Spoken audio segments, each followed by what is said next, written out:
Hey guys, welcome to Friday. We've been asked how we put in parking bays. In fact, you can use it for parking bays, pallet bays, walkways, lorry bays. Doesn't really matter. We use it indoors and outdoors. We've been asked how we get the lines completely parallel. Now, it was a bit more than that. We were actually asked how you do the 60-degree and how you do the 45-degree angles as well for angled parking bays.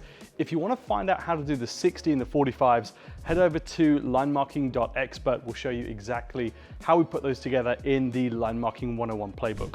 But in order to get the lines completely perfect 90, so you can add in all these parking bays in a row, we're going to start out with what we call a datum edge. Essentially, this is just a straight line on the floor. Doesn't really matter where it is, just has to be straight. So we're going to use a string line for this. So Harry's going to give me a hand.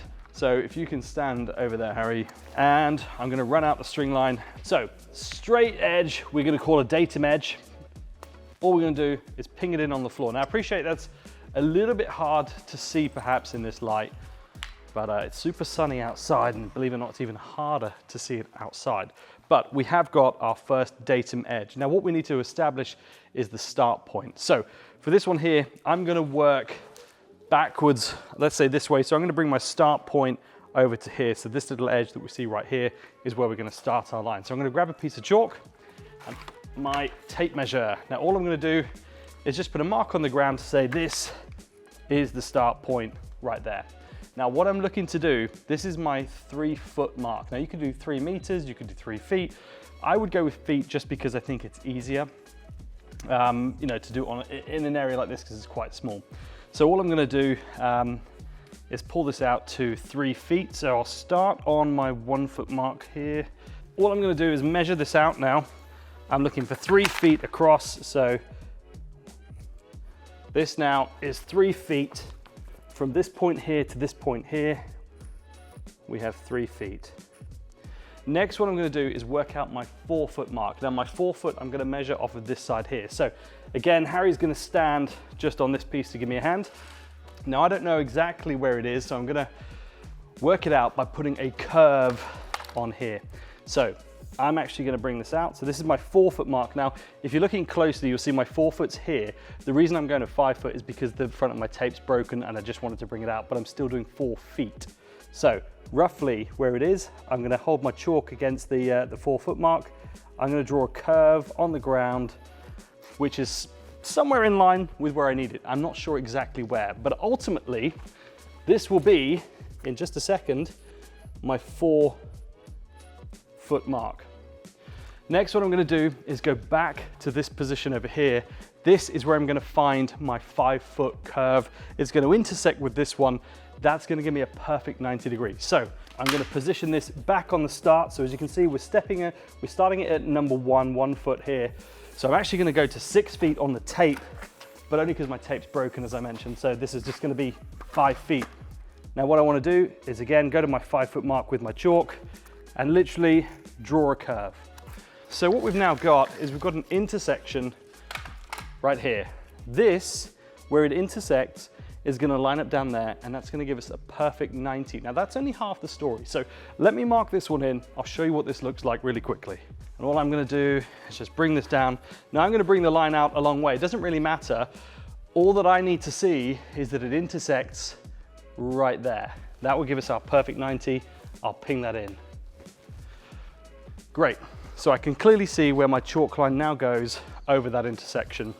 So to prove this, all I now need to do is check my measurements. 3 feet, 4 feet, 5 feet. That gives me a perfect 90 degree. But that is only half of your parking space. What we also need to do is get the next line in. Now we've already got the 3-foot line in. So what we want to do is work out where our 4-foot mark is, somewhere over here. Now this is going to give us the points we're going to use to then get a second datum edge in running all the way along. The reason we want that is when we're doing our parking bays, let's say we're going 2.6 meters wide, all I'll do is I'll put a tape this end and I'll just keep walking down every 2.6, put my line down, or 3 meters, depending on how wide you want to go. I'll just keep putting my mark on, and then I'll come to this side, I'll string across the dots, and I'll do exactly the same. So every 2.5, 3 meters, whatever I'm doing, I'll just keep dot, dot, dot, dot, dot.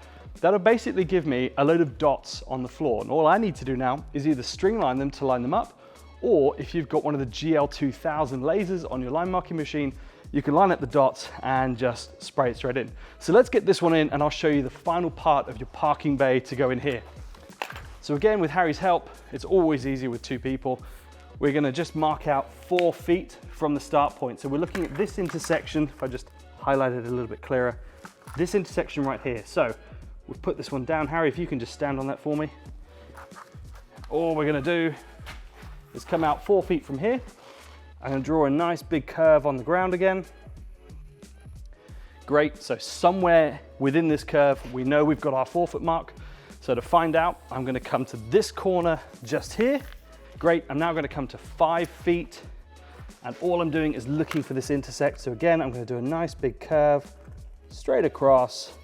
Great, this little intersect here, that is my next 90-degree angle. So what we'll do, with a string line again, I'm just gonna pull this across. Great, I'll pull this across. Where they intersect, I'm gonna pull my line in, and that's it. That is my second line on my parking space. Now, as I mentioned, the way I would actually do this in practice, because I've got a long datum edge, I'm not putting 1 bay, I might be putting 100 in. I would actually put my tape back down here, sorry, my string line here. So Harry, if you can just step on that for me right there. And as I walk this off, give it a bit of a shake as I go, all I need to ensure is that the string line intersects both these points here. So I can now literally ping that line in. I'll do it one more time to make sure it's really down. Great, that's giving me the second line on the ground. So my start line is set. Now all I need to do is fit my tape measure on here, and you can just roll the tape out in one go. If you just have someone stand on it, roll it out, and as you're walking down, you just mark everywhere your lines need to be. Same the other side, you can join that up.